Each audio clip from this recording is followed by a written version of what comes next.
Сүйүмкан. Элчиликке бүгүн келдим. Балам 15 апрелде түшкөн. Юристтерге келдим, жардам беришти. Кыргызстанга турганга кагаздарын алдым. Рахмат чоң. Рахмат Манас байке, сизге чоң рахмат, Алла разы болсун. Ишиңизге ийгилик.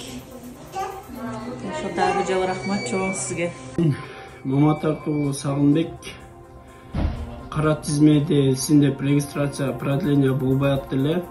Элчиликке келип, элчиликтин жардамы менен кара тизмеден чыктым деген письмону колума алып отурам. Элчиликке рахмат.